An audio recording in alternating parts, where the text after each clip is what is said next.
भाजपात तिकीट वाटपावरून आज चंद्रपूर शहरातील एनडी हॉटेलमध्ये चांगलाच गोंधळ उडाला। मुख्यमंत्री देवेंद्र फडणवीस यांच्या विरोधात समाज माध्यमांवर मोहीम चालवणाऱ्या मनोज पोतराजे यांच्या पत्नीला तसेच माजी नगरसेवक अजय सरकार यांना उमेदवारी दिल्याने आमदार किशोर जोरगेवार चांगलेच संतापलेत। अजय सरकारच्या जागी शेवटच्या क्षणी प्रभाग क्रमांक 4 येथे रॉबिन बिश्वास या भाजपच्या कार्यकर्त्याला उमेदवारी देण्यात आली आहे। पक्षासाठी सलग 30 वर्षापासून काम करणाऱ्या माजी नगरसेविका चंद्रकला सोयाम हिची तिकीट कापल्याने त्यांनी एनडी हॉटेल येथे गोंधळ घालत भाजप निरीक्षक आमदार चेनसुख संचेती आमदार किशोर जोरगेवार यांच्या वाहनासमोर उभ्या झाल्या। दरम्यान सोयाम आणि पोतराजे या दोघांनाही एबी फॉर्म दिल्याचे सांगण्यात येत आहे। भाजपात माजी मंत्री आमदार सुधीर मुनगंटीवार आणि आमदार किशोर जोरगेवार यांच्या समर्थकांनी तिकीट मिळाली नाही म्हणून चांगलाच गोंधळ घातला। पक्ष निरीक्षक आमदार चेनसुख संचेती यांनी आज मंगळवारी सकाळी एनडी हॉटेल येथे उमेदवारी जाहीर झालेल्यांना एबी फॉर्मचे वाटप केले।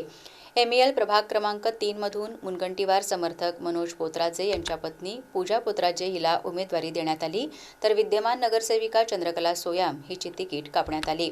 दरम्यान सर्व मोठे नेते बसले असतानाच खोलीबाहेर चंद्रकला सोयाम हिने मोठमोठ्याने ओरडून तिकिटाची मागणी केली। तेवढ्यावरच थांबली नाही तर सर्व नेते खोलीतून बाहेर पडल्यावर त्यांच्या मागे मागे येत तिकिटासाठी टाहो फोडला।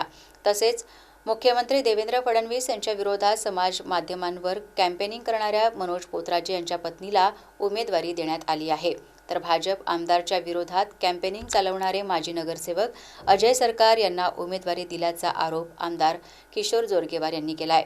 या दोघांनाही उमेदवारी देणे चुकीचे आहे असेही आमदार जोरगेवार म्हणालेत। दरम्यान सोयाम यांचा गोंधळ बघून सोयाम व पोतराजे या दोघांनाही एबी फॉर्म देण्यात आलेत। त्यामुळे खरा एबी फॉर्म कोणता हा प्रश्न पडलाय।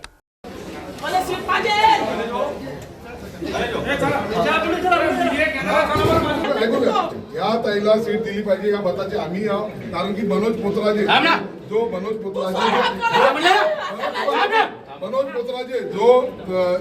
मुख्यमंत्र्याला शिवाय देतो त्याच्या ठिकाणी हिची तिकीट कापून त्याला दिली जातात। समजलं का?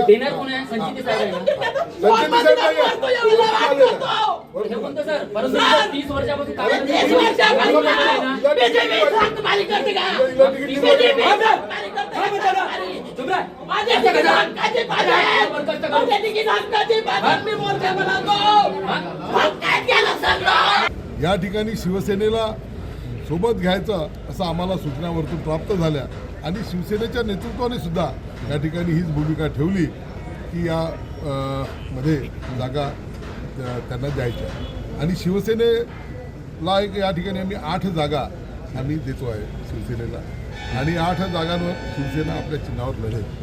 त्या जागा ज्या आम्ही युनियनिमसली ठरवलेल्या की जिथे शिवसेना निवडून येऊ शकते, जिथे शिवसेनेचे चिन्ह चालू शकते, शेवटी आपला मित्रपक्ष आहे, ताटात का आणि वाटीत का, वाटातलं कधी ताटीत येणार नाही, ताटातलं वाटीत जाणार। त्यामुळे आम्ही ही भूमिका घेत 8 जागांवर शिवसेना आणि उर्वरित जागावर 58 जागांवर ही भारतीय जनता पार्टी चंद्रपूरमध्ये निवडणूक लढली। एक फार ठिकाणी असं झालेलं नाही आहे, 3-4 ठिकाणी आहे।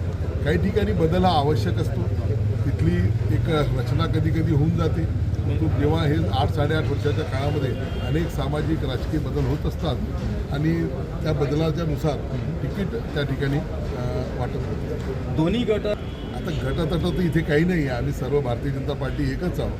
त्याचं असं आहे की प्रभाग क्रमांक 4 मध्ये रॉबिन सुधांशू विश्वास यांना त्याबद्दलची उमेदवारी प्रदेशाकडनं या ठिकाणी देण्यात आली आणि दुसऱ्या ठिकाणी माझ्या माहितीप्रमाणे 2 उमेदवारांना त्या ठिकाणी एबी फॉर्म दिल्या गेलेले आहे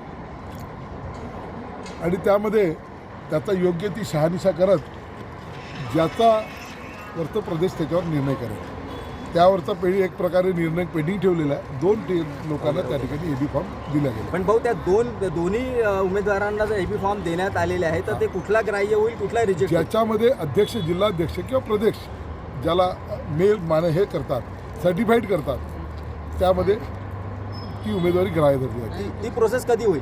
ती प्रोसेस आता ज्या दिवशी छाननीचा दिवस होईल त्यावेळेस